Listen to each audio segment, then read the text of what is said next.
Good day, everybody. This is John Scarborough. I wanted to show you all a little something today. If you can see here, we've got this four-wheeler, and it's come off of its rim. You can see down in there where it's come off really bad. It had a really bad leak in there, and you can see the green that I had even put some green stuff in there a while back ago, and got one of the leaks patched. Well, anyway, it developed another leak, and apparently we didn't get to it in time, and it actually went flat on us out in the pasture while we were in a really muddy spot. And as a result, trying to get out while it's flat, it came off the rim. So what we're going to do today is we're actually going to show y'all how you can pop this back on with a ratchet strap. I've seen people use this with a bigger ratchet strap, and I've also seen people use different size ones. I personally really like using this small ratchet strap because it focuses its pressure right in the middle.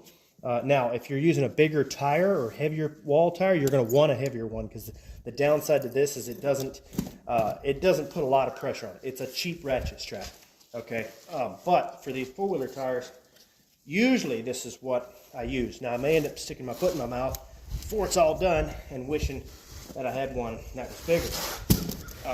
But if you can make it work, that's kind of where I end up going. But you see what I did here.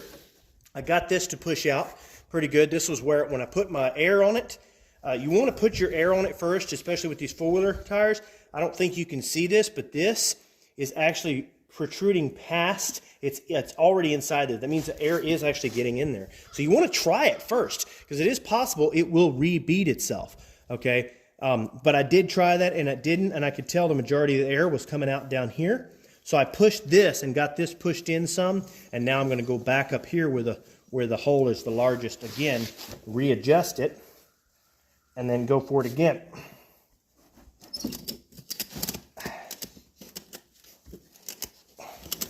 You can tell it just starts to push downward here.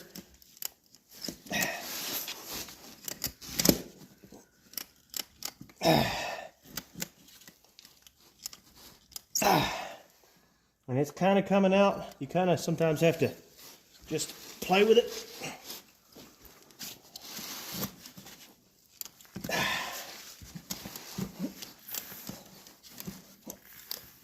This is definitely going to end up being one of those I'm going to stick my foot in my mouth, and I'm going to be wishing I had my bigger one. We are moving on slowly. We did get up just a little bit. Let's see if we can get another bite. So I just kind of keep moving it around if it doesn't. I've seen some people, they'll do it in one spot, and that works, but it squeezes right here where this is more than it does everywhere else. At least that's the way I'm seeing it.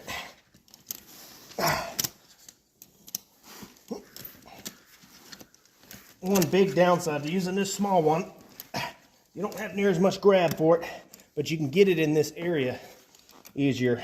The big one would be sticking out here and hitting all of this, and so that's one reason for using this. All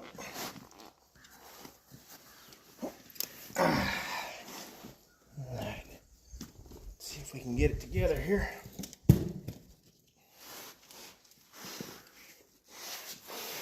All right, so y'all can tell it's still off the bead there. You can tell if you look at it. I mean, my fingers can still go down in there. So it's off the bead.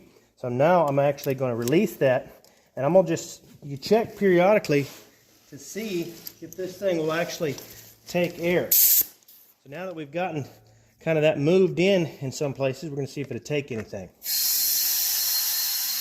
There it goes. Oh yeah. Yep, that's got it. All right, perfect. Yeah, so if that wouldn't have taken the air, then what I could do after doing that, and you do want to watch your fingers, because you saw how that popped, because you could get your fingers hurt. But if that didn't take it, as I was applying air, like you could hear it going, but it didn't want to quite, if it didn't quite pop, I could just reapply this pressure in another spot while there was still some air in there. But typically, once you get any air in there, unless it's leaking out really fast, you can usually just get it to pop right on. But all I did, I just had a spot down in here It just wasn't quite pushed on just enough. So like I said, it doesn't work every time really that easy. Like a lot of times it's much more difficult. I think I just got lucky that time. But anyway, just wanted to show you all that, guys.